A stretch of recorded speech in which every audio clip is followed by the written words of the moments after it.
So, by the way, Tooney is doing well. He's awake. Good. And he's in recovery at the moment. Mm. So I guess we're just kind of waiting on. I mean, I haven't heard. I'm sure my parents will hear at some point when they think he might be able to come home, and we'll see. But yes, he'll have a. Yeah, I messaged your mum and stuff like that, and your dad is like more than welcome. Whatever he needs, 3D printer wise, like if he needs to 3D print some stuff, I've got like 2 that can pretty much manage anything he can throw at me. So I'll print them and send them to him, like whatever he needs, kind of thing. I know he's got a full workshop, but he's been fiddling with his, but he keeps breaking it or something. I don't know. There's issues that he keeps having with it. So yeah, that'd be cool. I think he wants to try and do something. Mm-hmm. So we'll see what develops from that. But that's kind of the update I wanted to give you and everyone else, because we have started. So are we podcasting? Yes. You gotta tell me these things. Why? It's more fun this way. Okay. I mean, welcome to Better Luck next week. We're not gonna. Gavin doesn't have really a story to tell us this week, so we're gonna move past that. Been a bit of a you see there. It's been a bit of a rough week. So the par for the course for I think both of us. I was able to go to a Burlington Barracudas practice last week, registered as a staff member, of course. Quite frankly, all I need is the Burlington Barracudas logo on a collared shirt like this, and then I look all official, right? Yeah, you look good, buddy. You look good. Thank you. I mean, it's all natural lighting, of course. Oh yeah. At some point, if we start to, because I think that we're averaging like kind of 40, 50 views. I don't know how the last couple of podcasts have done because I don't check. I might need to invest in a slightly better camera because I do look like crap. And I'm blaming that on... Is it just the computer camera? Yeah, that's why I look terrible, Jared. And that's what we're going with, and that's why we're staying with. Not that I'm tired and the bags underneath my eyes. And... Yeah, we won't mention those. Yeah. It's, my dad's walking outside at the moment. There he is. Podcast. Yes. So F1 had a break last weekend, and we're back again. Yes. Back in Germany at Nurburgring. Yes. For the first time in a long time. It's this year's very interesting for Formula One because what Formula One has had to do is instead of turn around to the circuits and go, right, you're gonna make us the most money, they've had to kind of go, where can we go to get a full season? Who wants us? Who wants us? I mean, we have 3 races in Italy this year. That's unheard of. But the Nurburgring is a circuit that is to F1 standards, so they can race there. Now, they're not doing the whole ring, which I kind of wish they were. I think that would be wild. Yeah, there are some racing series that do the whole Nürburgring, which is the name for the full ring. Yeah. The Nürburgring is the little bit. The Nordschleife is the whole bit. But they're now starting to put in like speed zones where they can only go, they're limited speed-wise. And the problem is that even with GT cars, which aren't really going that fast, you can still, you can crash a GT car and be about a minute before someone can get to you because they can't have the marshals that well spread out. It's also a Formula One car is just going so fast around there that it's completely unbelievable. We were mentioning how, if they did the whole ring, we're probably going to have... And Lewis Hamilton is approximately 8 minutes ahead of Valtteri Bottas in second place. Yeah. Just... Bye. Yeah. It's quite an interesting one. So it's not been a great start to the weekend, unfortunately. We've already had we've had a second COVID case now reported in the Mercedes team. Yeah. Right. They're not really disclosing much more information other than that it's a second team member, but it is staff. It's not driver or anybody like that, I think, or mechanic. I think it's just staff. Yeah, I think they're being so careful with the bubbles that they have. At least It's for the drivers. Apparently, the yeah, staff aren't being as careful, I guess, but it's perhaps as they could be. the problem is with this whole COVID situation. We had this conversation at work because obviously I work in healthcare. Is that COVID is so difficult to deal with because if sorry, for example, when you had COVID, you had a cough, whether it was a bad cough, good cough, anything like that. But the I issue think I've is ever that, heard of a good cough, but like, anyway. yeah, you know what I mean. You could have a member of the Mercedes garage right now that has no symptoms at all, none at all. But you're dealing with a test that has, at the moment, I think a 10% false positive. So every 10 times you take it, probability suggests you're going to get it. So they test again. But it's one of those ones, unless you catch it within the first 3 days, you're not going to know. Unless you show symptoms, you're not going to know. So if someone just kind of, as we all do, wakes up on a Monday morning and goes, "Oh, I feel a bit groggy and a bit crap. I drank a bit on Sunday night, so I got a bit of a cough."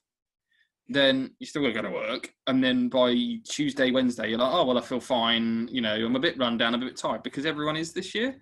Yeah. You could have COVID and you're showing no symptoms. So, I mean, I don't know what they're going to do.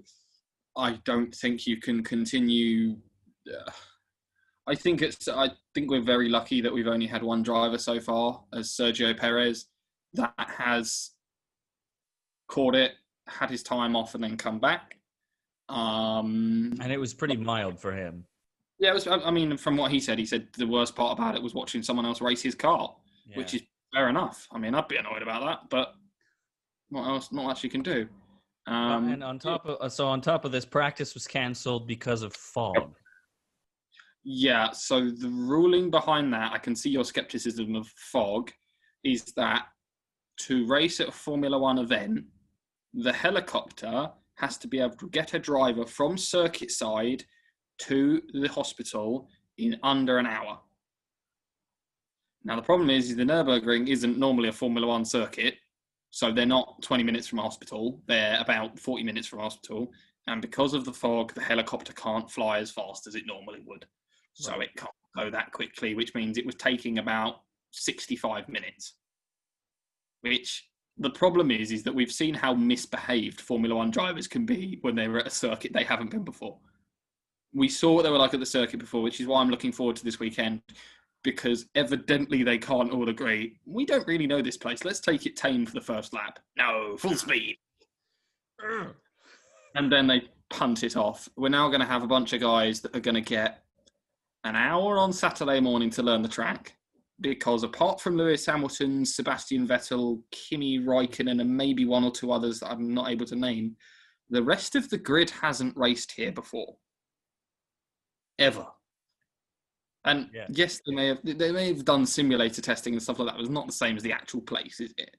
So you're going to have a lot of guys that are going into qualifying with an hour of driving underneath their belt. So I think we're going to see a very mixed grid than what we're used to, which I think will be very interesting. Well, and it's been kind of mixed, sort of, already, at least the last little while, because we've been going to so many tracks with Yeah, that are different, right? yeah, definitely. I don't know. I mean, we can try and predict right now. I'm not sure there's much else to say. There's not a whole lot of insight on this track other than kind of what you've already said. I think in the spirit of Better Knucks next week and boldly making silly predictions, I'm going to make my predictions. Uh-oh. Whether you do or not is up to you. Oh, well, I'm going to make them. Okay. My predictions are going to be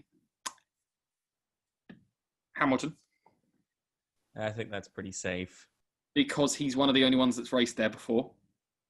Fair. He's the fastest, and yeah. I'm going to go Ricciardo. You love Ricciardo in second place. No, Ricciardo is another one that's raced there before. So he knows the circuit. I mean, he hasn't raced there for a few years, but he knows the circuit. The Renault is very, very good in, straight lines and low speed corners, which is what the Nurburgring is. And then third, who am I going to put third? I'm going to go for Verstappen third. But I put Verstappen third, not being sure about that, because Honda have just decided that they no longer care about that engine. Right. Which means that the guys that are there, I know that they're professionals, but if you're racing under the premise that in a year and a bit's time you don't have a job, you're not going to really be treating it the same way, are you? You're going to be kind of, well. So I have concerns about what Red Bull are going to do. But yeah, we spoke about that in the previous podcast, didn't we? Did we speak about that? I don't even remember what we talked about anymore. Sort of. Okay. I need to fill game. Interesting. I'm sure people can hear, including yourself, can hear that my phone is going off, and that is because it is NHL Free Agency today, and I am not missing anything. So that's why my phone is going off. As always, the dedicated and professional host. Hey, I got to know things. We're going to talk a bit about free agency later, anyways. This is why we get an intern. Well, going to be a little while before that happens. Okay. For me, I'm going to go with Hamilton as well in first. I think that's pretty. Yeah, it's kind of he's the fastest, and he's in a strong, dependable. Hasn't gone wrong yet, has it? I think a lot of other people are going to have a lot of problems. So much so that I think, and I've done this partly because he's now on both of my fantasy teams. Mm-hmm. Sorry. One of the worst defensemen. I have to deal with. Okay. One of the worst defensemen in the NHL has just signed with a buddy of mine's favorite team. So he's going to be pulling his hair out, and that's going to be very enjoyable for moi. I'm going to go with Lando Norris in second place. Okay. I've added him to both my fantasy teams. I mean, he's pretty bold. He's pretty good. I mean, he's doing rather well. He is. And, I mean, he had a very good run a little bit earlier in the season where he was quite up in, like, the top. I believe he came third, something like that, didn't he? Yeah, he got a third. He got his first podium. Yeah, he got a podium earlier on. David Poyle announced his president. Okay, well, so we got some signings coming in here, so that's fun. And then Ricciardo in third. Okay. At some point, Daniel Ricciardo is going to pay off for us. I think so, and I hope so. And I think, and I kind of agree with the fact that he's the only other one that knows this circuit well enough to actually get on the podium as well. Because I think we'll do well. I think Lando Norris is going to have a really good qualifying. I don't know. I feel good about. From the last track we had where they hadn't been before, where we had 2 red flags and only 14 of them finished. The Nurburgring, which is a fast circuit, which a lot of them don't know, I'm predicting similar things are going to happen because they won't have learned. Right. There'll be no caution and stuff like that. A driver I have concerns about going into this weekend is Carlos Sainz. Well, and the fact that he just had a terrible Sochi. Oh, awful. Yeah.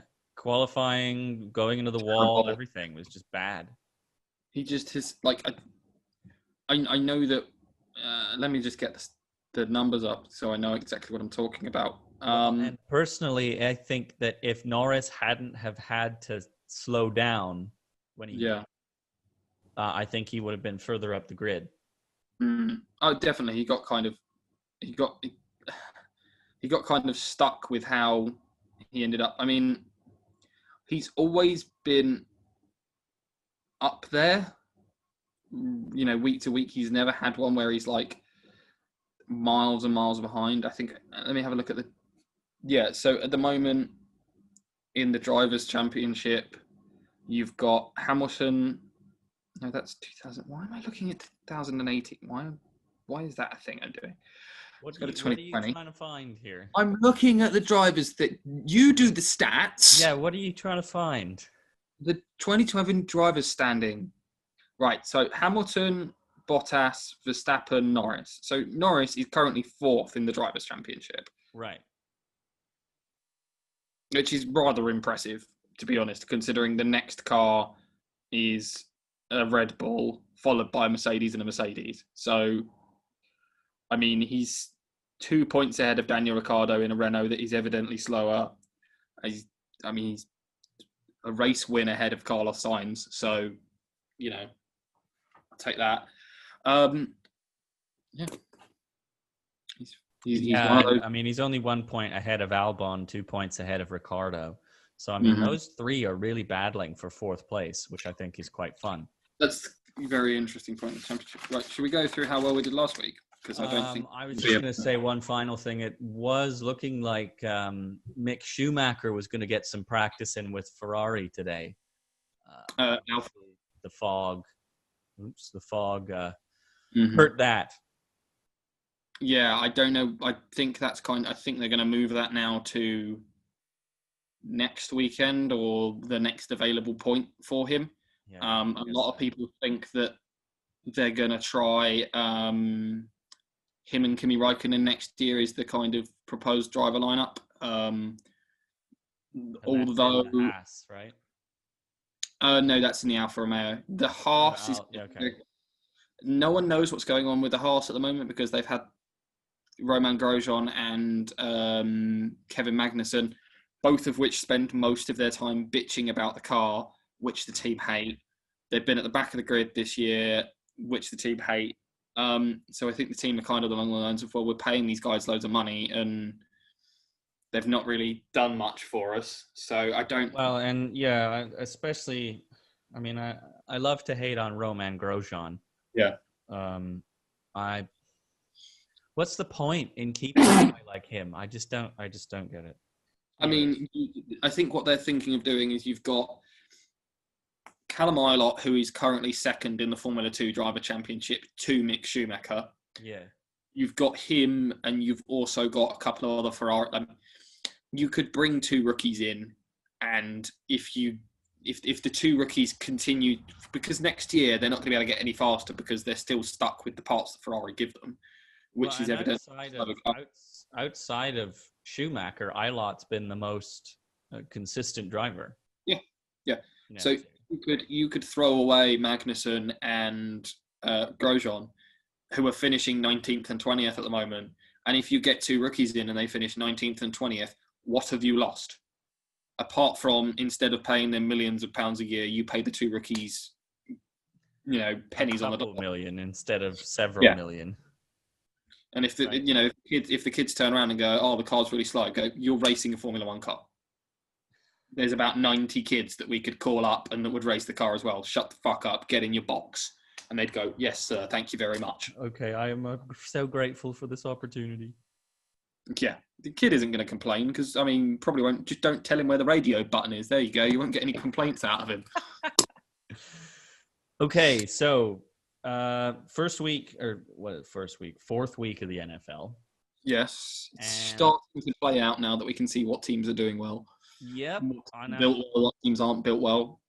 I think it's fair. I think it's been fairly what we all expected. Saints and Lions.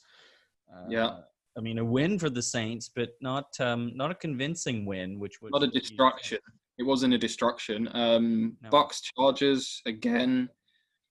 Bucks, skid. Yep. Not a destruction again, though. No, not a destruction again.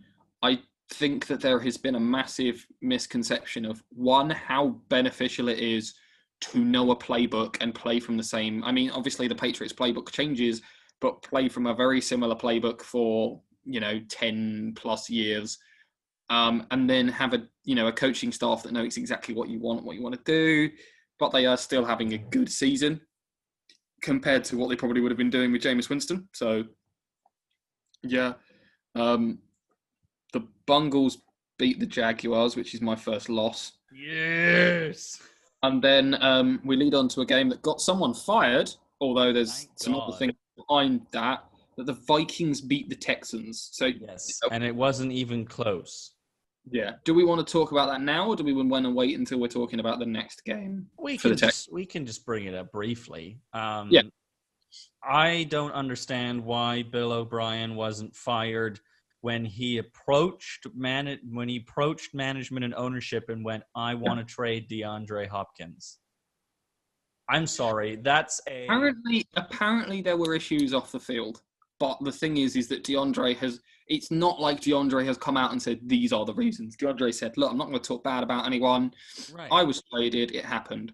The closest I could get to an understanding was that, apparently DeAndre has a few women in his life, which, being a very well-paid athletic wide receiver in the NFL, he's going to.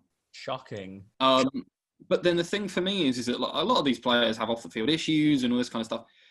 As a head coach, if he turns up at 9 o'clock in the morning when he's meant to, he does everything he's meant to during the day, and when it's game day, he's turned on. And DeAndre Hopkins is one of those guys that he doesn't do a whole lot of trash talking.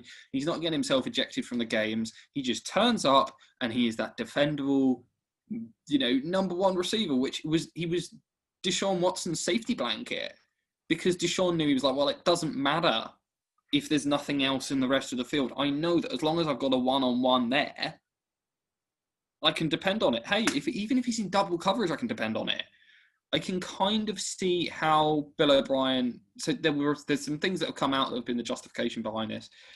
I can see how, if I'm looking through the games, I can see how you can go, all right, you go into management after the first game.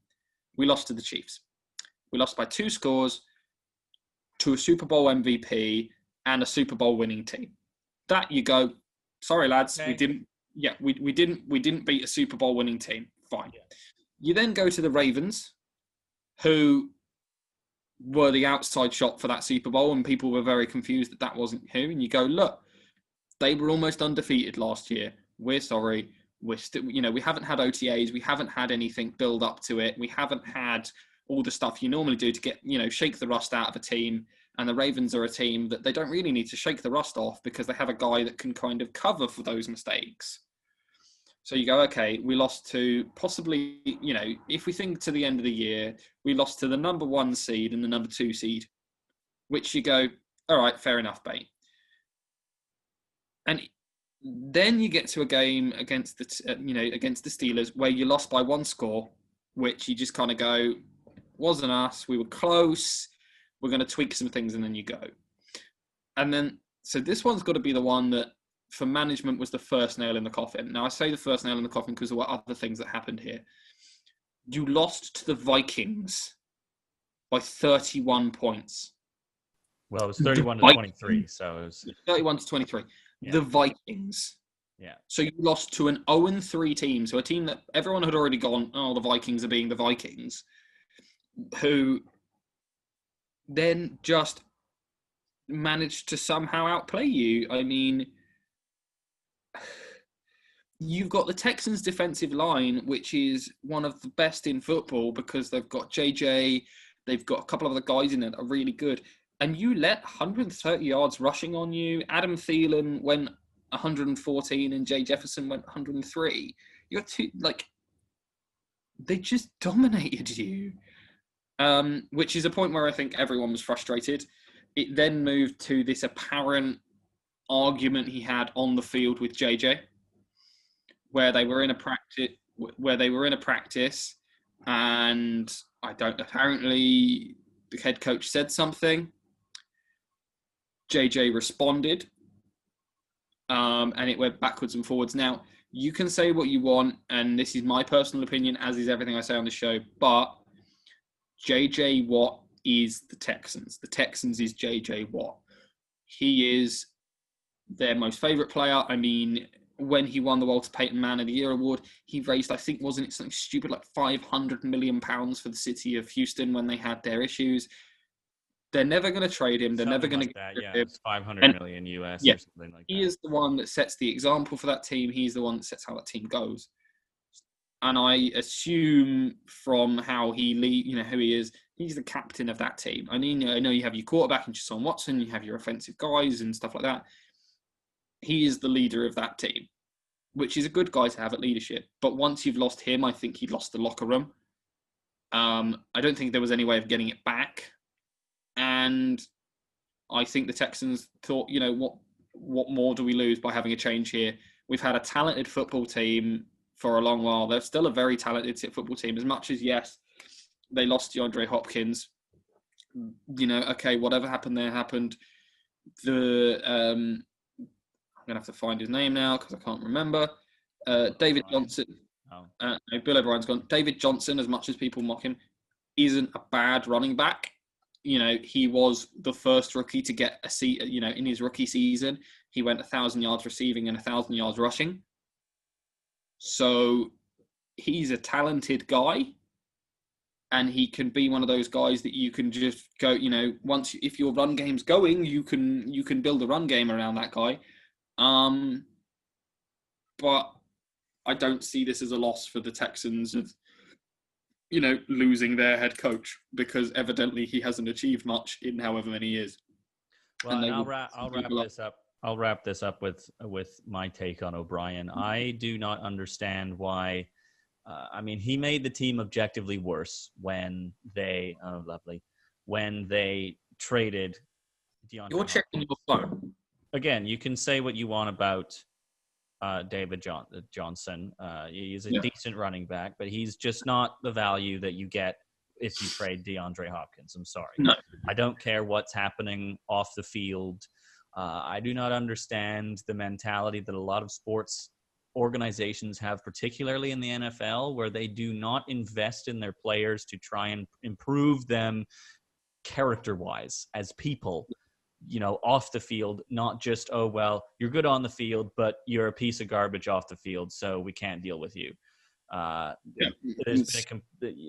prime example of that is when the New York Islanders completely invested in Robin Leonard, turned him around, and he completely revitalized his career, not only for himself, but the team invested in him, and he has outwardly thanked the New York Islanders organization for doing so. That was, a personal battle with alcoholism and things like that. For me, it doesn't matter what it is, whether he's a bit of a playboy and that doesn't mesh well with the image or whatnot. You figure out how you can make it work with a guy as talented as DeAndre Hopkins. And so for me, Bill O'Brien was fired when he made that trade. Because the Texans are objectively worse because of that trade. Yeah. It's not as if I can understand you want to go, right, where are we weak as a team? Okay, we don't have a real run. We're weak at running back. You have a mobile quarterback, and I don't get it. Even if objectively you went, we aren't the best running team, and we can see that people like New York and Carolina are doing really well with some running backs. There were running backs in this year's draft. There were plenty of them, and the Texans had a high enough draft pick to go and get one. And you could have brought in a guy. And then there's also the thing as well that Kareem Hunt was available all off-season, and no one picked him up. And he was an absolute amazing wide receiver.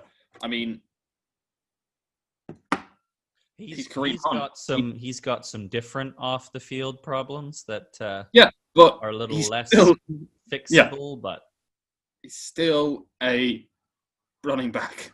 Yeah. That if your offensive line is okay, you hand him the ball, he's going to do the job. So the next game was the Seahawks, and I've gone and scrolled way too high up. The Seahawks and the Dolphins, pretty obvious there. Exact same score as the Vikings and Texans game, 31-23. That's a win, I think, for both of us. The Browns beat the Cowboys 49-38. I watched this game in its entirety because it was a very, very good game, an incredible game. No defense played by either team. So the defense for the Browns did very well until the Cowboys decided for two plays, two offensive series, that they were going to be incredible. Because Dak Prescott can be that. Yeah. They were really good. They were really good for two drives. Really good for two drives. But I could have run against that defense and done very well. Because it didn't matter who the Browns put in at running back. If you came through the hole, there was a 15-yard gap. Yeah, goodbye. That's how Odell got them back in the lead. Yeah, and then the thing I couldn't understand, and I never understand this, is you've got a team in the Browns who, as much as you can say what you want, Baker Mayfield can throw the football into a tight window. He's proved that now because there was in this game. He turned around and said, "Look, I'm only throwing 20 yards, 20 times a game, but we're winning. When I need to, I can throw more. But at the moment, we don't need me to. We're winning enough with the run." You've got a team with Jarvis Landry, who is a number one receiver and was incredible for the Dolphins, incredible for the Browns. And you've got Odell, who is one of the best receivers in the game. Two guys that have always been in the top numbers for the yards every year. And you're leaving them one-on-one with a guy giving them 15 yards cushion. I mean, one of Odell's touchdowns, the guy gave him 20 yards. Yeah. Don't give Odell 20 yards. He's going to punish you. Yeah. My favorite. There's been memes coming out about this game. With my favorite one, of course, the Cowboys were social distancing themselves from the W. Yeah. It was like there was no decision on. Oh, okay. Nick Chubb's coming through the hole. Oh no, that's not my job. You take it. You take it. And it's like the Browns worked their way down the depth chart of their running backs, and every single one of them had success. Right. Yeah. So I picked the Cowboys for some reason, and we're just going to gloss over that. The Panthers beat the Cardinals somehow, 31-21, and I picked the Cardinals because they are the better team. I'm not really sure what happened here. But things happened, obviously. Ravens destroyed the Washington football team. Yes. So that's a win for both of us. The Rams beat the Giants. The Giants. So that's right. There is nothing on that. There's nothing on that Giants team. There's nothing there. No, absolutely nothing. And then the Bills beat the Raiders 30-23. Now this was a good game, but I do have I have an exception with this, and we talked about it when it happened, because there was a ball that was thrown to a Buffalo Bills receiver. I don't know the names of the players very well, but this game was on while we were getting ready for dinner and whatnot with the family, and so he caught the ball on the goal line. Yeah. The ball was physically in the end zone. Let's say my microphone's the goal line. So the ball was here, and he caught it here, and he's physically on the goal line. He's nowhere near a boundary or anything like that. His left foot is in the end zone. He puts it down in the end zone. His left knee hits in the end zone. Yeah. And then his right knee hits outside of the end zone. He was marked down at the 1 yard line. Couldn't the NFL not figure out what a catch is yet? We've been having this conversation for years. I don't understand how hard it is. I don't understand how hard it is to determine, one, what a touchdown is, and two, what a catch is. Because to me, it should be as simple as, I don't understand this whole having control to the ground thing. Okay, yeah, I get it. But to me, if a player does that, I'm holding some mayonnaise, and has the ball, what? Oh, now he's been interrupted again. What? What's going on? What's a nymph? What's that? Okay, you getting it out? This is quality content, ladies and gentlemen. Well, Belle's just run into the room looking as scared as anything, so I thought either my flat's on fire or something's dead. Well, it sounds like neither of those things are happening, so... I don't know. I don't know. Okay, well, I'll keep you updated as it develops. Okay. They have two hands on it, and then, to me, that's, I've got the ball. Yeah. And then they do that, and, it bobbles through their hands a little bit, and they still have it when they get to the ground. As long as, at the end of the play, when you lay on the floor, you've got the ball like this, you've caught the ball. And it doesn't touch the ground, exactly. Yeah, as long as if it hits the ground, bounces, and you catch it, you didn't have the ball. Obviously It hit the ground. No matter what happens to me, as long as when you lay on the ground with the ball, you've got the ball in your hands, you go, I've got it. If you land and it bounces away, you haven't got the ball. The rule should be, if the player's on the floor and he's got the ball in his hands, he's caught it. Because this ball didn't even hit the ground. Like, it didn't touch the ground at all. He had it and he fell and he fell on his shoulder, so he still had the ball like here. So nothing to do with where the ball hit the ground or not. Like, it was physical. Like, the ball was fully in the end zone. You saw the replay of like the goal line replay. The ball is completely in the end zone, and he steps in the end zone, and they're like, "No, he's down at the one." I mean, the Bills got the touchdown on the next play, but I'm like, what? Yeah. The thing for me, what I think they should accept is the same rule that you have in international rugby. The rule in international rugby is it is a try if there is downwards pressure on the ball when the player comes into the end zone. So if in rugby, let's say my hand is, I'm trying to find something roughly ball-shaped. I've got tape. If the player comes into the end zone and does that and has downwards pressure on it and it rolls away, he's put the ball down, purposely put it down in the end zone, touchdown. Yeah. If like all that, because then that simplifies it. There's none of this, well, his legs landed here and his knees landed here. Did he put pressure on the ball going down to touch it to the floor of the end zone? Yes or no? Okay, he didn't. It's not a touchdown. Because then you simplify it. Because there's none of this, well, his knees were at the 5-yard line, but the ball was in the end zone. Did he physically reach out and put the ball in the end zone? There you go. Right, and I mean, it's very simple in the CFL as well. Like, for example, if this catch were to happen and the ball wasn't in the end zone, right? It's for the ball, right? The ball has to cross the plane, right? So if the ball's out here, he steps into the end zone, but his knee hits outside of the end zone and the ball hasn't made it there yet, then he's down to the one. Absolutely. I agree with that. But like the ball was fully, I don't get it. The ball was fully in the end zone. And then there was another play where I think it was Daniel Carr ran the ball up the field. Yeah. Fell. Yeah. Like at the first down mark. His knee was a yard short, but he fell this way and got the ball out. So they gave him the first down. It doesn't seem to be consistent. I think, so this is the thing that, we have the technology, right, that you could set a digital thing that all it needs to do is the ball's got a little receptor in it, which they could put a receptor in the ball that wouldn't affect the players at all. Right. There's nothing that the players would notice. But you have a digital line at the goal line. And as long as the receptor that's in the ball that knows it's in a ball crosses that, it goes, bing! I crossed the goal line. There you go, it's a goal.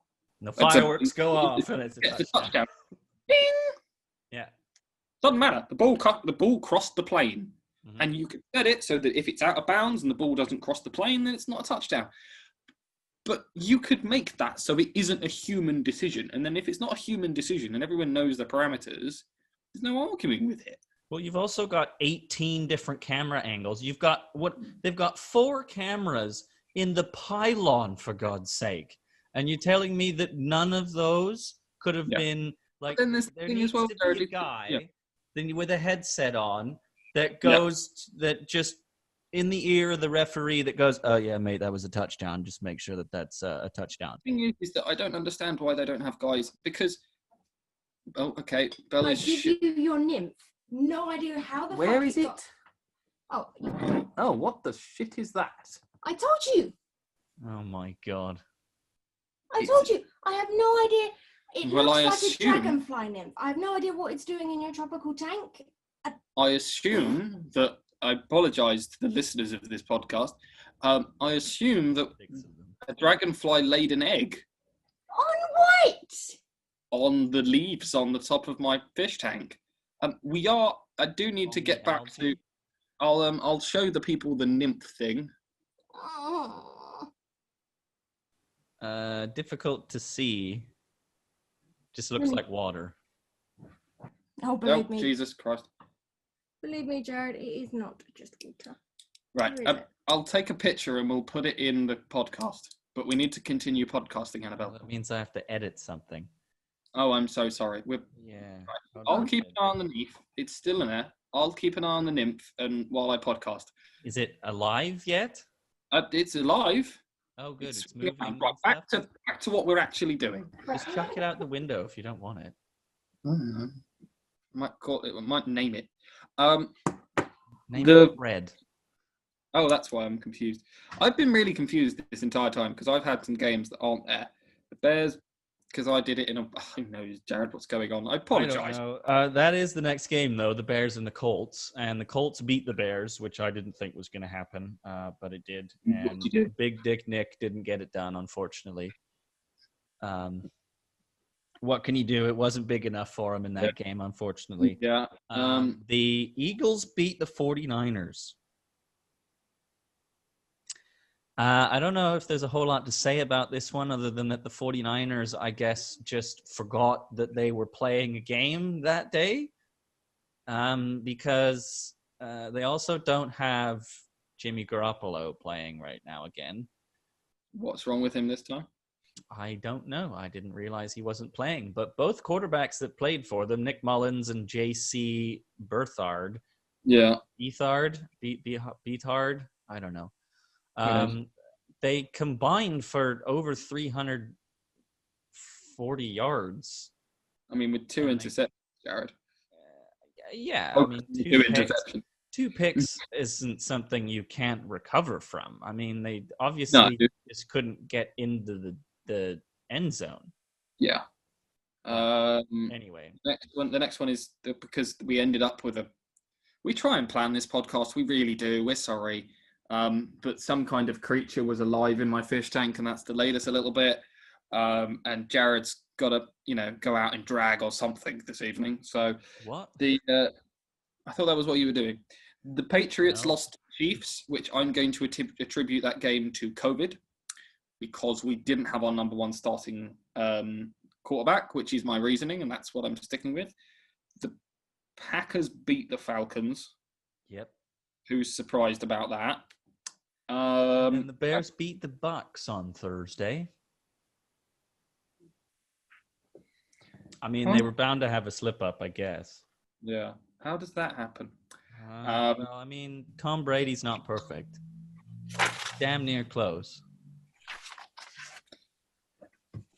How many times do you reckon he's walked into Bruce Arians' office and been like, what can we give to get Julian? Because I just need Julian running a 5-yard out. That's all I need. He had a bad game though, Julian. He's directly responsible for a pick six.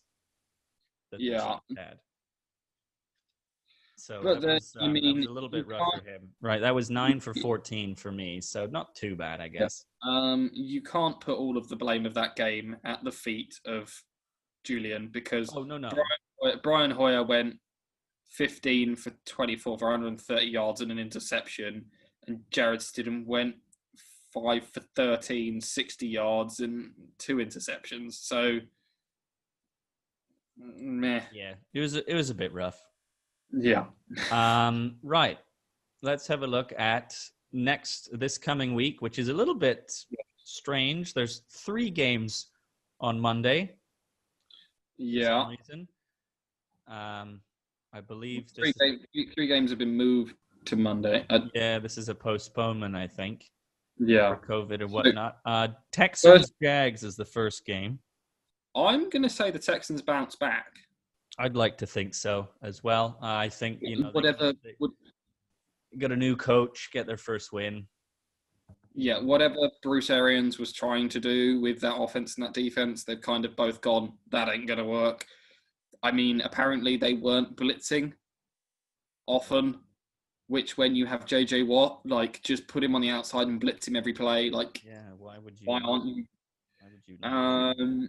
Ravens Bengals. Bungles. That's Ravens. I'm going to go for the Panthers over the Falcons. I just think they are absolutely incapable of holding a lead. I'm going to go for the Falcons. Yeah, that's okay. The next one's not going to be. I don't think there's going to be too many games we're going to split on this week. No, the next one's the Chiefs. Yep. Then it's the Jets, the Cardinals. It's the Cardinals for me. Eagles, Steelers. Steelers. I think Rams and the W. I think the Rams will get the W over Washington.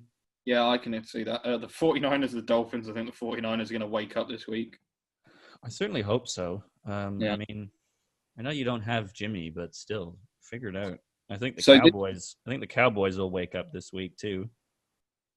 I mean, I don't understand a team that can basically let themselves be dominated by the Browns and then have a couple of series where they just are unstoppable. Yeah. Like, I understand that you want to have a kind of an offense, but when the Cowboys when Dak is calling the play he wants at the line and making the decision and going boom, boom, boom, boom, boom down the field, they are a very good football team. I mean, because they just tired the Browns out because they were like, right, we're going to give you a run down the field where you're not going to be able to stop. You're not going to be able to have a break. And I think the problem was that tired the Cowboys out as well, but they were able to march downfield. The next one is the Browns with Colts. I'm going to go the Browns again. Yeah, I've gone with the Browns too, to be honest. I don't think Indianapolis is overly interesting. Good. Okay, we're back, are we? I distinctly apologise about that podcast, listeners, where I had some unfortunate circumstances that we won't be explaining at this time. But we will continue on. So, that's okay. Seahawks, Vikings. Seahawks, it's got to be. Yeah. I think that one's pretty cut and dry. Patriots, Broncos as well. I think that's pretty. Patriots. Yeah. I've gone Patriots. And then, so we have a Tuesday night game and a Wednesday night game. Do we? I think it's Monday. It says Monday, Tuesday, Thursday for me. Okay, well, that might be time differences. But it says that you've got a Monday game at 10 o'clock my time. So here's what I'll say for the actual time. So Patriots, Broncos is Monday at 5. Okay. p.m. Eastern, I believe. That's a bit of a weird time to put a game, isn't it? Yeah, it is a bit weird. And like then 5:30, because then people can get home from work, maybe? Chargers, Saints is at 8:15. Okay. Bills, Titans is on Tuesday at 7. And then week 16 starts with the Chiefs and Bills on Thursday. Okay, so we need to do the rest of those games. So Saints, Chargers, I've gone Saints. Yeah, I'll go Saints. I don't think Titans, Bills. I'm going to go Bills. Stay with that. Yeah, I'll go Bills, I think, as well. This next game, looking at it, I feel bad for the Bills because the Bills are not a bad football team, but they are going to play a game on Wednesday and then they're going to play the Chiefs on Friday. Tuesday, so those Thursday, guys, but yeah. Yeah. Tuesday and then Thursday. That's terrible. Yeah. Those guys aren't going to be recovered. Whether it's Wednesday to Friday, whether it's Wednesday, Friday, Tuesday, Thursday, they're not going to be recovered. Yeah, it's still 48 hours. Those guys are going to get off. Those guys are going to get off the field, get a night's sleep in them. Then you have to still do all the things that you would normally do. So you've still got to recover. You've still got to go through all the muscle stuff. You've still got to get their bodies right. And then you've got to walk through and get ready for the next game because you can't go in with the same offensive package that you played the Titans as you played the Chiefs. And they have travel on top of that. Yeah, they're in Tennessee on Tuesday, and then they're back in Buffalo on Thursday. That's terrible. So you've got, those guys are going to get a day's rest, if that. Yeah. Like, at least the Titans don't play again till Sunday. Yeah, so I've got to be honest. I was going to call the Chiefs anyway, but that's the Chiefs. But that's a horrible game for the Bills. Yeah, that's awful. I don't know what have they. Is that COVID? that's COVID related. But the problem is that if I think we were going to talk about some COVID things anyway. Because Tennessee had some cases, right? Yeah. Yeah, but that's got to be reflected in their next game, because I mean the Titans are going to struggle because I know it's different. So yours will probably show Tuesday to then play on Sunday. Yeah. But they still have to recover. There still needs to be that time between games, you know. I mean they're gonna have a bit more. Yeah. I don't know. If honestly to me, if I was the Bills, what I would do is I would just put out my second team guys against the Chiefs, because you can in theory you can beat the Titans, but I think that with the best will in the world on their best day, the Bills aren't a match for the Chiefs. No. So what do you deal with? Do you have your guys rested for the next week, or do you throw your starters back into a game where they've had 24 hours rest, really, against a powerful Chiefs offense? Yeah, I would probably go with what you're saying, to be honest. The Chiefs, I know every single team wants to win every single game, but I would throw my second string guys out there. I'd throw my second string QB, second string O-line, second string, everything I can. Maybe, to be honest, in some positions, third string, because your best guy isn't going to be able to contain Patrick Mahomes. So I just, you chalk that up to COVID and you go, let's move on. Let's be ready for next week, kind of thing. Well, yeah, and especially because this game is probably a loss anyways, and you're coming back, and next week you're playing the Jets, which is like a default win. So just take the L. You know, you've got a day and a half plus travel to rest, maybe. Yeah. Right. So just take the L. Yeah. Don't bother overworking your stars, and then put them back out there so you can demolish your New York rivals next week. Yeah, that's what I do. Right. Well, that wraps that up fairly nicely, and we'll go right into free agency, because this is the fun time. This is happy, crazy fun time for hockey. Yeah. It's been a rather interesting day.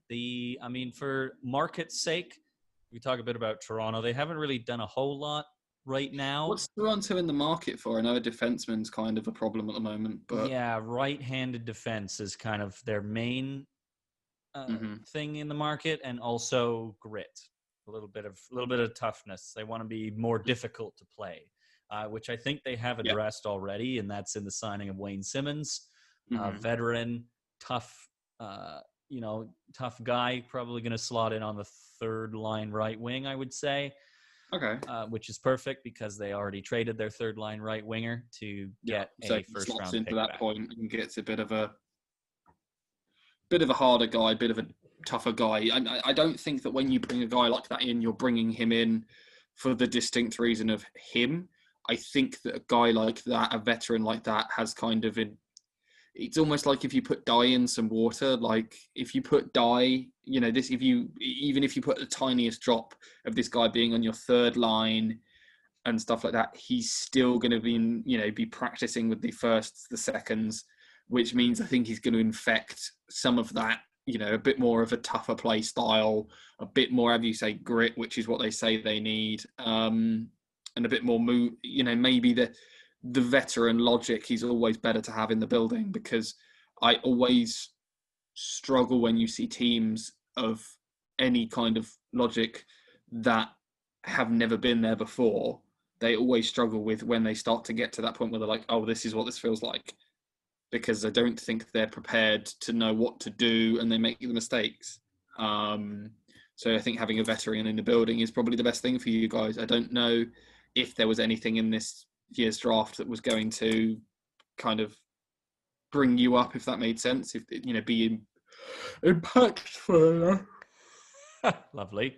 Well, this is the thing about drafting as well, is that if you draft for your need now, it's not necessarily going to No, it could happen because you're more often than not, especially when you're drafting, mid, kind of like that middle area of the first round, you're drafting for the future. You're drafting for 3-4 years down the road, right? Yeah, and there's been a lot of Leaf fans that I've seen on Twitter and stuff like that, really upset about how the Leafs had drafted a bunch of small forwards again. And I'm going, well, what did you expect them to draft? A 6'3", 190-pound right shot defenseman at 17 years old that was going to slot onto the second pair right away? Absolutely not. You're going to be a smaller dude. Yeah, and small guys get bigger. I mean, we've all gotten bigger, I think, since we were 18.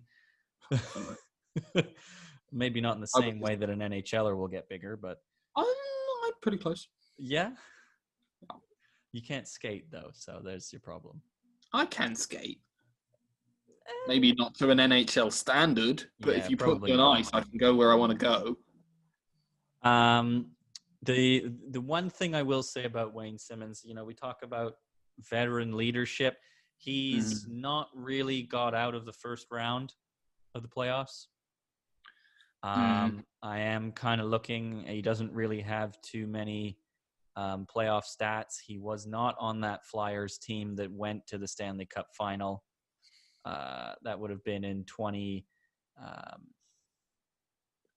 trying to figure out exactly when that was. You don't know what else. I mean, the draft is literally going on now, so I don't know. You don't know what else you're going to bring in, but maybe that's a start for you. Because I think it's definitely a start. They are talking to the biggest fish on the defensive side right now, right-handed veteran Alex Pietrangelo, who just won a Stanley Cup with the St. Louis Blues a year ago. So maybe the combination of those two, a couple of guys that have done it before.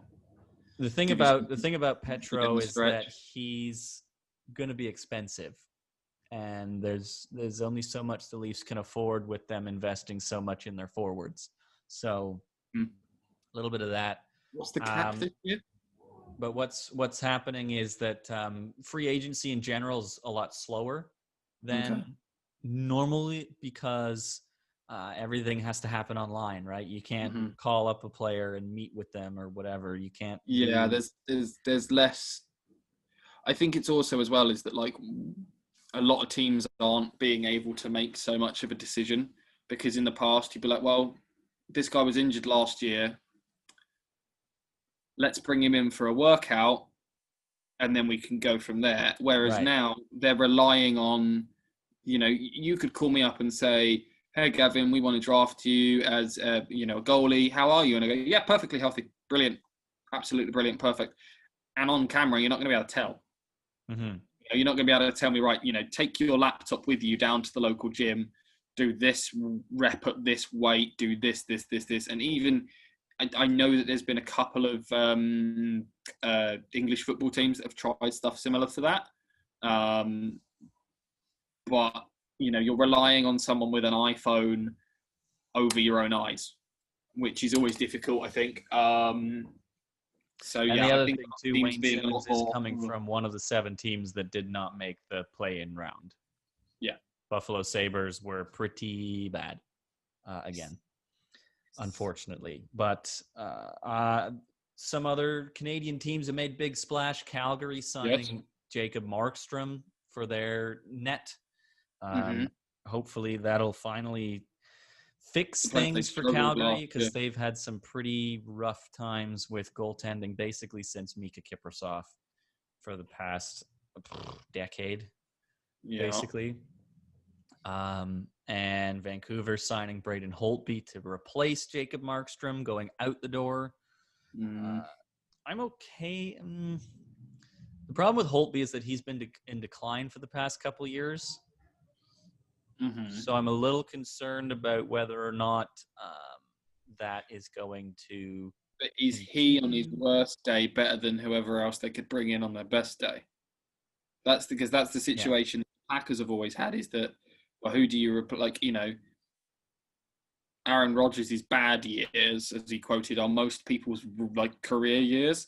So he's one of those guys that, people always used to say it about Tom Brady, like, oh, Tom Brady's had a terrible year, da da da. Like, yeah, he's had a terrible year, but if you compare him to someone else, he's had an amazing year. He's had a bad Tom Brady year. He hasn't had a bad year. So it's, you know, are you going to rely on a guy who's going to consistently get you at, you know what his level is and you can work around that. You know, the Ravens were more quite famously known of, you know, Ray Lewis turned around to their offense and went, well, how many points can you put up a game? Like, you know, we don't want you to, we know that we're not a gun-slinging, amazing offense because Joe Flacco never was. And the fact that he's now been booted out of the Ravens and gone who knows where, effectively been shown that he won a Super Bowl on the back of the best defense to ever put themselves on a field.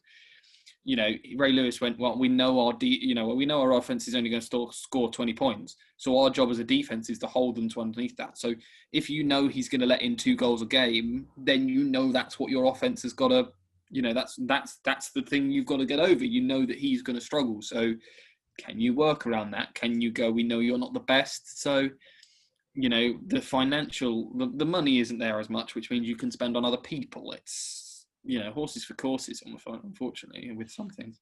And you're trying to fit it all under the cap that's the flat cap that's not going anywhere, right? It's 81 million. It's not going up anytime soon, probably not for the next couple of years, unfortunately, but that's the situation that we're in. Between? Pardon? 81 between how many players? 22 on the main roster. Okay, so wait. But you can send people up and down and whatnot. So yeah, you're still averaging £3.6 million a player. Still a lot of money. Yeah. And Wayne Simmons coming in at 1.5 million for the Leafs is a nice deal.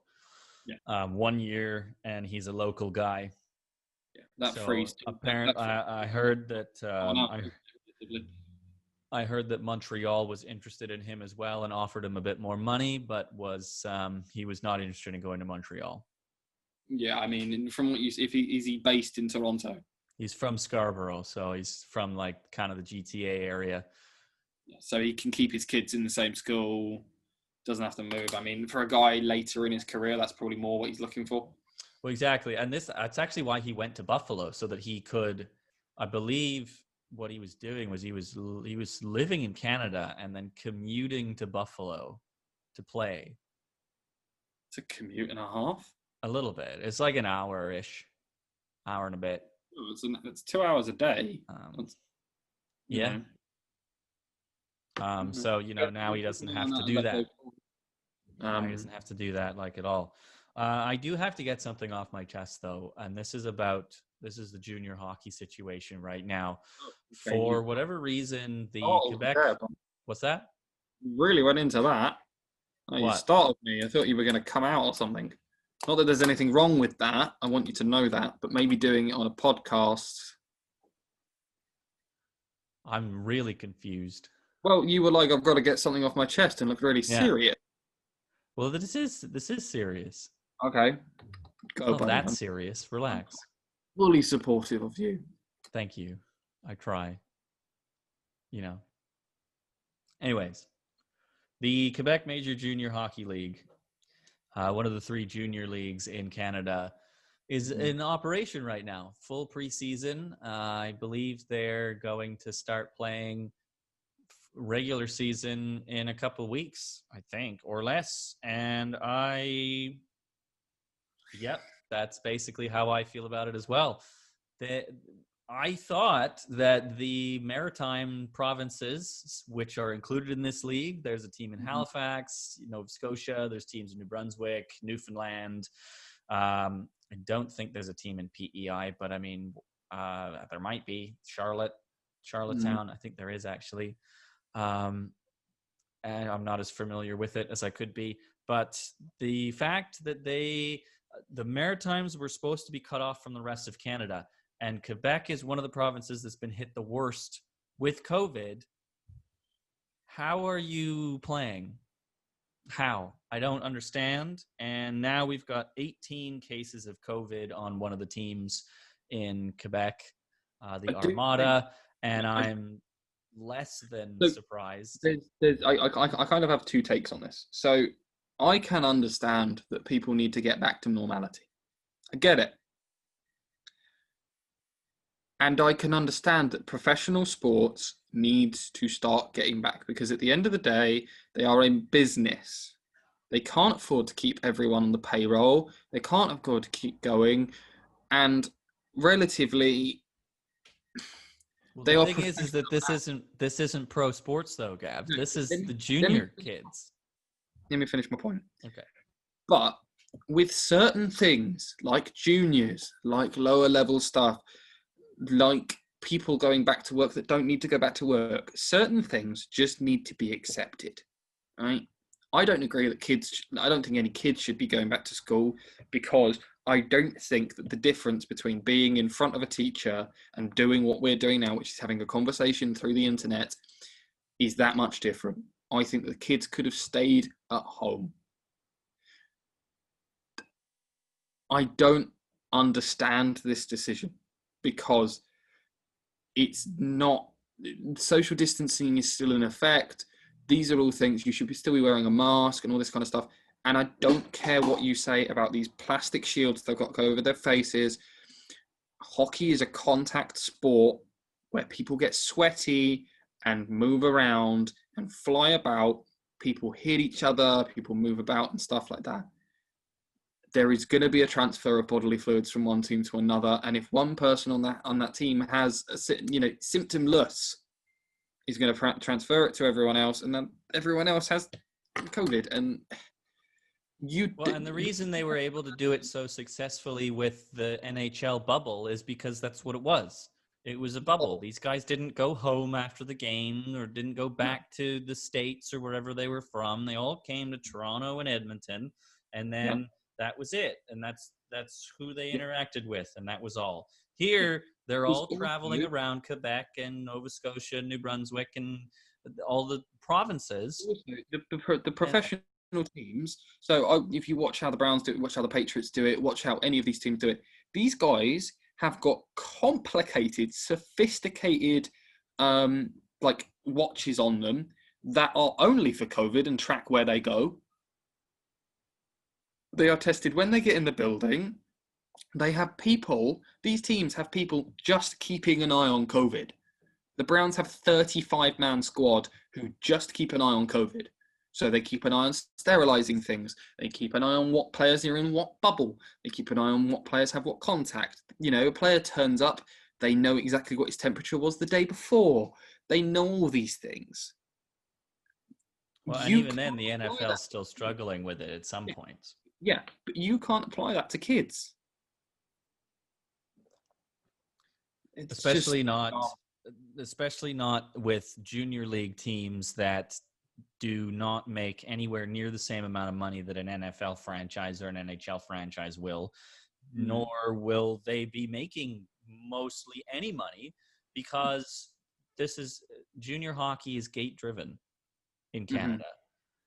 So I don't understand how the Armada's even making money to pick on this team a bit more, because there's no fans. You can't. So and what, it's not televised to the degree that the NHL is. So where you're not making ad revenue money. You're not getting sponsors. You've got two teams playing each other for the benefit of those two teams. Right. I'm not being rude to any of these two teams, because I'm sure to them it's very important. But the result at the end of that year isn't going to change. I understand that some of these kids are potentially draftable. Yes. Yeah.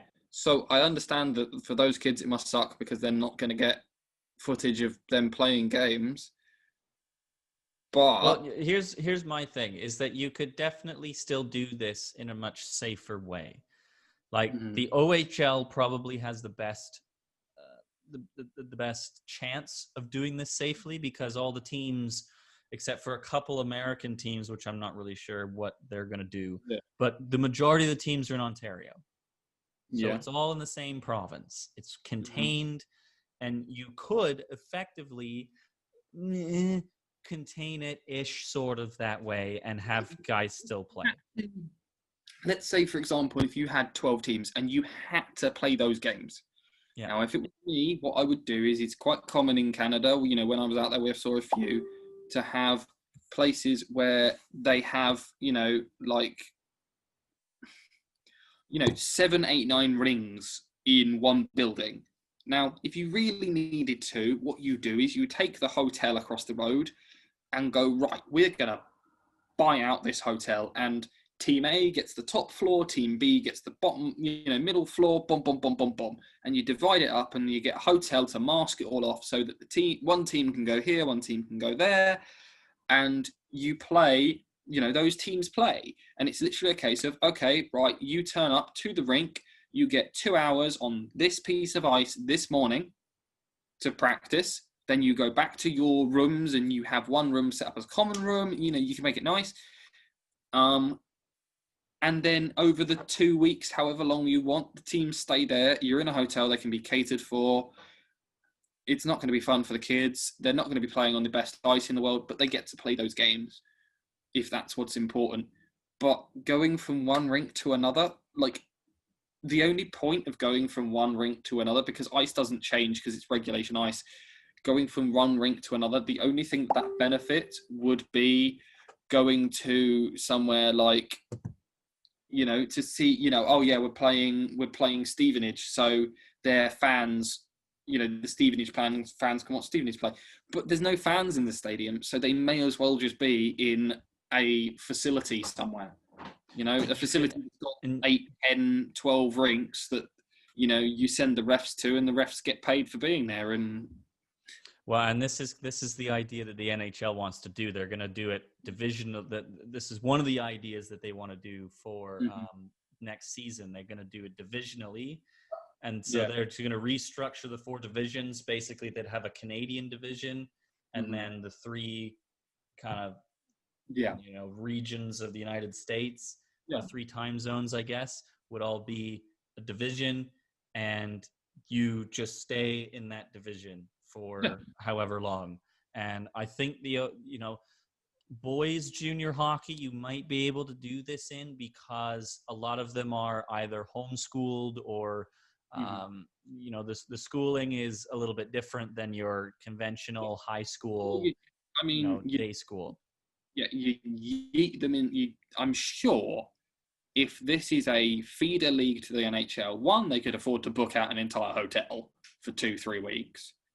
You can afford the rent hire on a facility, because if you, at the moment, if you turn around to a place that's just an arrive and skate place that's got, you know, 12 rinks and stuff like that, meant to do beer league normally, if you turn around and go, hey, we want to completely use all of your rinks for the next 10 weeks, or, you know, the next 4 weeks or whatever it is, they're going to go, yeah, sure, cool. What do you need? And I'm sure that you could find a couple of teachers that would go, hey, here's, you know, because a lot of people have unfortunately lost their jobs. Here's 6 weeks guaranteed money. All you have to do is go and teach a bunch of hockey players. And even then, they don't have to be contacted, because the teachers can stay at home. You just set a projector up in one room and go, right, the Seoul Central junior boys team, here's your math lab. Yeah. The gym, most hotels, the gym. There you go and use the gym. Well, what concerns me is, you know, what we're going to do with, like, junior girls. You know, I mentioned I was at a Barracudas practice off the top of the show, and, you know, they fall under the jurisdiction of the Ontario Women's Hockey Association, which, you know, junior men's hockey, you know, in the CHL, junior boys hockey doesn't fall under the jurisdiction of, like, the Ontario Men's Hockey Association. It's separate.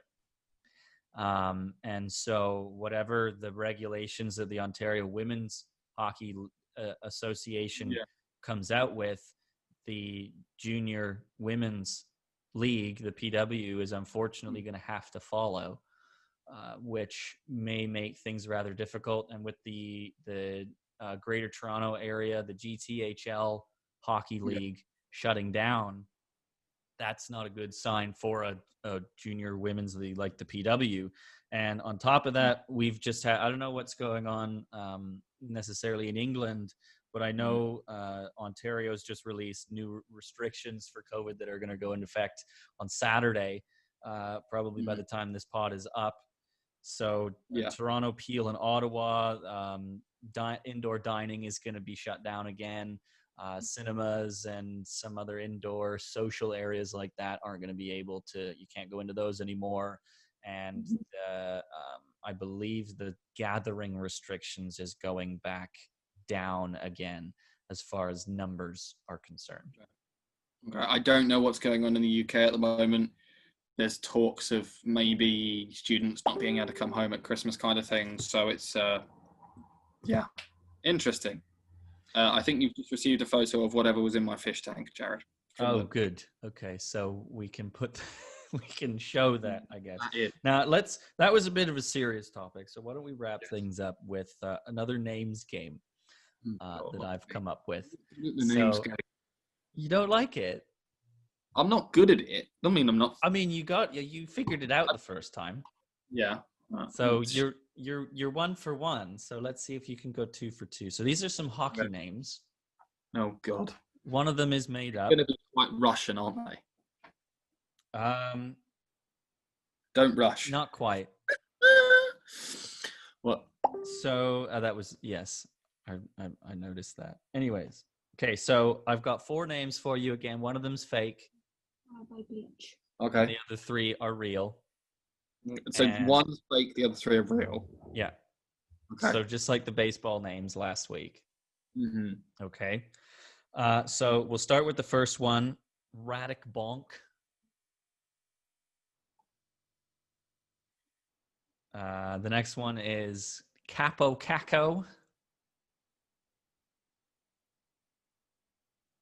Mm-hmm. And then we've got Brian Kowalski.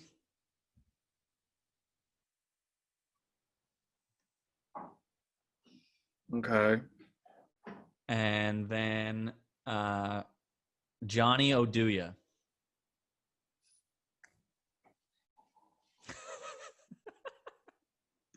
Yeah.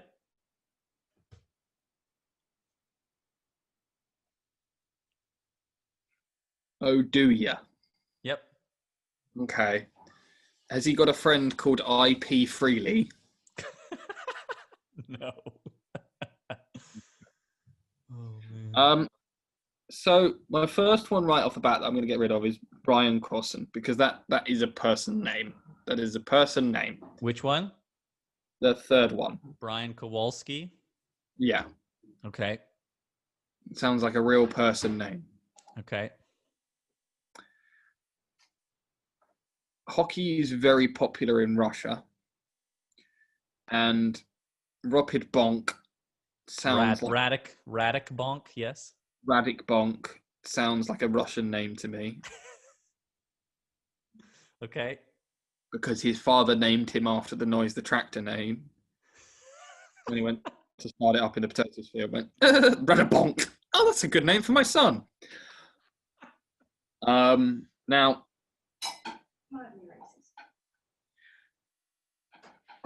I know that you've got Johnny Oduya and Capo Caco still.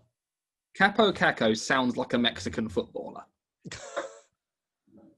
Now, hockey isn't very particularly popular in Mexico, to my immediate knowledge. So I'm going to say that the fake is Capo Caco. Capo Caco is a young prospect from Finland with the New York Rangers. Shit, I forgot about Finland. Radek Bonk is a retired hockey player from the Czech Republic who spent most of his time with the Ottawa Senators. I weren't far off. Yeah, you weren't far off. I weren't far off. Johnny Oduya, let me just pull up his page. Johnny Oduya is from Stockholm, Sweden. Spent most of his career with the New Jersey Devils and dabbled a little bit with the Ottawa Senators as well as the Chicago Blackhawks. Brian Kowalski is the fake name, even though I did actually Google it, and there is a young goaltender currently in the NCAA, whose name is Brian Kowalski. He actually used to play for the Buffalo Junior Sabres in the OJHL, which I used to work with. And now he plays for Skidmore College, which is a Division III college. So he's not going to make it. But we won't count him. So he's the fake name, even though I actually made up Brian Kowalski and then Googled him and was like, oh, there is an actual player named Brian Kowalski, but he's not in the NHL. Oh, do you? One got me because I genuinely just thought that was a Canadian saying. It's like, you like hockey? Oh, do you? And that was it. And you have flounced me. That's good. That's a good one. So you got fooled by the Finns, though. Well, the thing I was going to follow up and say is that the Finnish should stick to being very good rally drivers and very good racing drivers, because the saying is, if you want to win, employ a Finn, because they are very good. Well, and the mentality kind of sticks with hockey because they're very good at developing goaltenders, and they're very good at, they're getting better all around now. That Kasperi Kapanen kid that I told you about from the Leafs that they just traded is Finnish. They love their K's out there in their names. Capo, Kakko, Kasperi Kapanen. There's one goaltender named Ukko-Pekka Luukkonen. Company, then he's doing something wrong. Capo Kakka, the new chocolate from Finland. Well, you missed another great name. There's a goaltending prospect from Finland named Ukko-Pekka Luukkonen. Sounds like the noise my car makes when it doesn't want to start. Valve's on space now. Well, so that's so better luck next week for you on the names, the name game. The name game. We wish better luck next week to all the folks that are going to do poorly, which is probably going to be about half of what we've predicted. Okay, buddy.